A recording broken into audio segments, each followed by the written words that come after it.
Hola, ¿qué tal? Otra vez estamos en el día 6.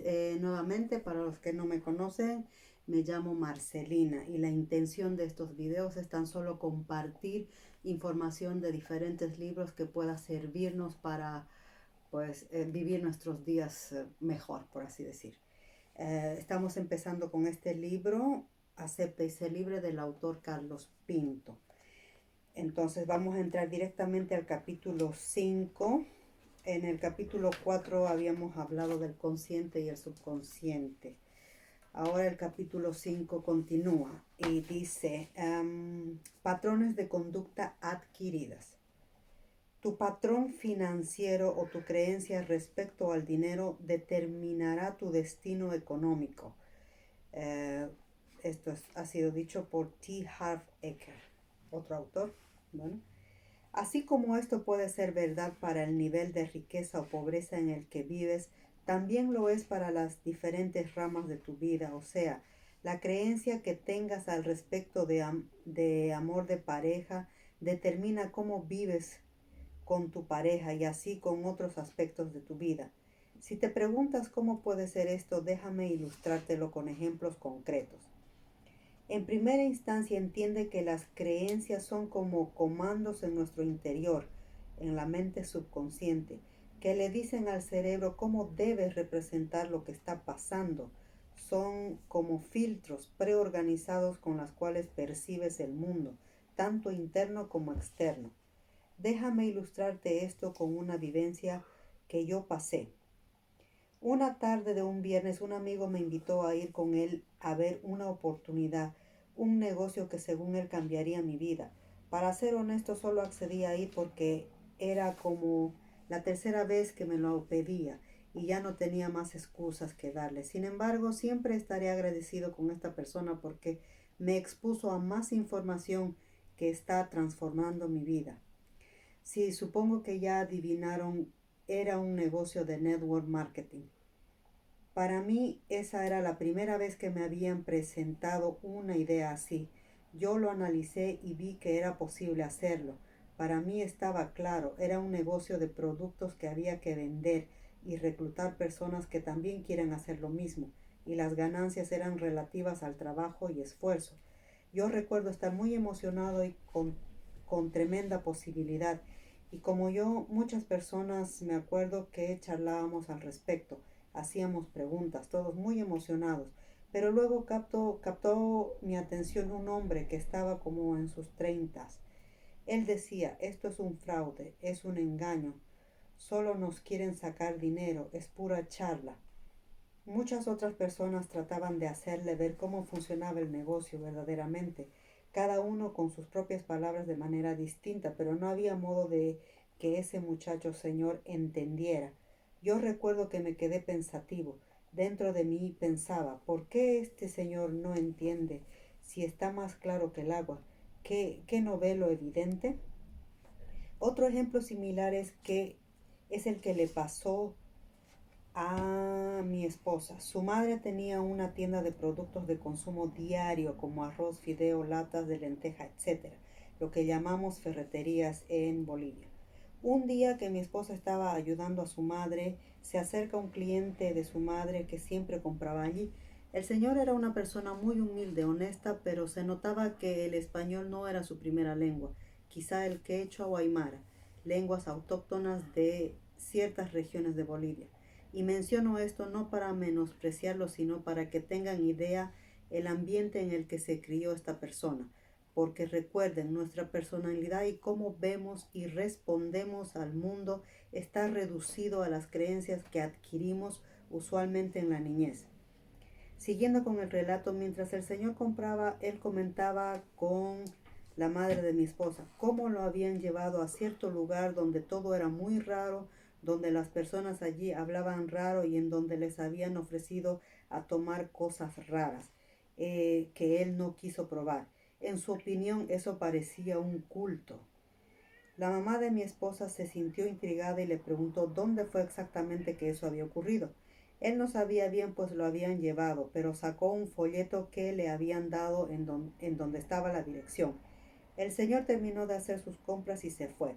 Mi esposa en aquella vez muy joven, también pensaba intrigada con esa historia, especialmente porque el Señor se refirió a esa reunión como culto y, y la palabra culto tenía para ella una connotación negativa como culto satánico.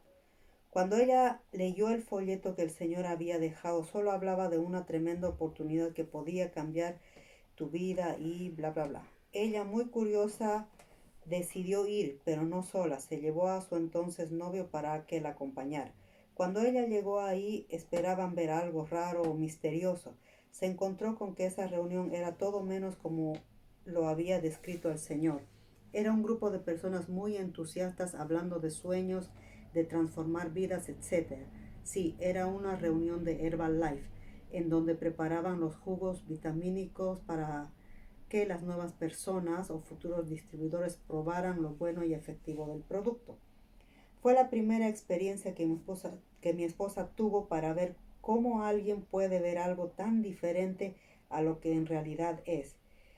Tristemente en Bolivia, y me imagino que en muchos países de Latinoamérica, o no solo de allí, sino en los países llamados subdesarrollados, no es usual hablar de sueños, hablar de vivir una vida feliz, una vida de plenitud, en la que haces lo que tú quieres hacer o quieres, en la que eres quien quieres ser.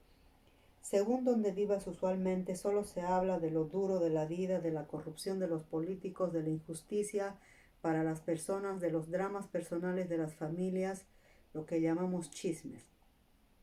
Se ve solo cómo se trabaja duro haciendo lo que se tenga que hacer. Eso explicaría cómo este señor no podía entender esta nueva manera de hablar, esta nueva manera de ver la vida. Para él era algo incomprensible, algo fuera de su realidad diaria.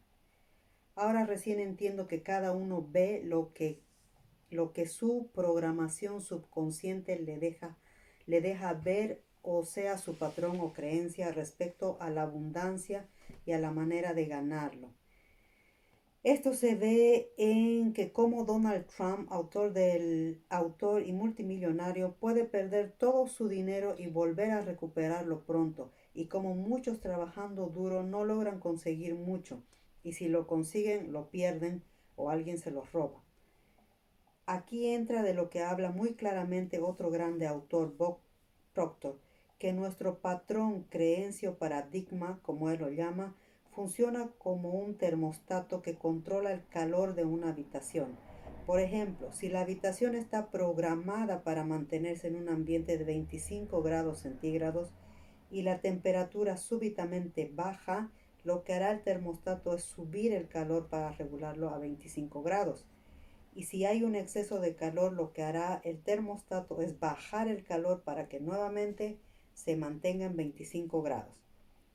Por este motivo, en los ejemplos anteriores, esas personas verdaderamente no podían ver y aceptar esa posibilidad, porque en su programa no existía el hecho de que puedes ganar dinero disfrutando y haciendo amigos. Y esto sucede no solo en cómo ganas el dinero, sino en todos los aspectos de tu vida. Para seguir ilustrando el concepto de los patrones, aquí va otro buen ejemplo que le sucedió a mi esposa. Ella cuenta que tenía un novio, quizá 5 u 8 años mayor. Ambos estaban muy enamorados. De hecho, para ella ese era como su primer amor fuerte que sintió, aquel que te hace sentir mariposas en el estómago. Para ella él era la persona más guapa del mundo, le salían corazones de los ojos cada vez que lo miraba. Ella se consideraba una persona muy seria, de esas que no ríen mucho a los demás. Un día que estaban esperando el autobús, por alguna razón estaban unos metros separados. Ella tomó ese momento para contemplar el novio que tenía. Ella admiraba su porte, sus ojos, etc. Quizá no habían pasado ni 2 minutos de esa contemplación cuando el novio se le acercó y de la nada, muy furioso, le dijo: qué descaro de ella de estar observando a otro chico en su presencia.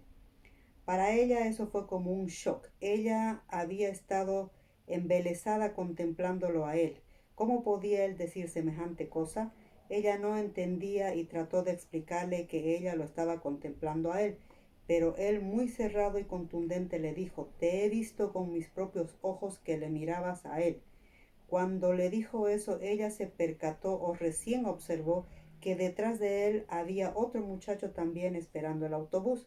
No hubo manera de que ella lo convenciera de lo contrario. Ella en su interior sabía exactamente lo que ella estaba mirando y no podía entender cómo otra persona puede ver otra cosa.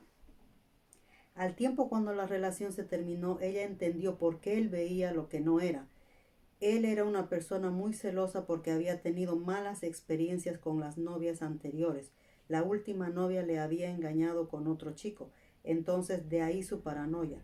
Esa experiencia solo le hacía ver lo que él temía ver.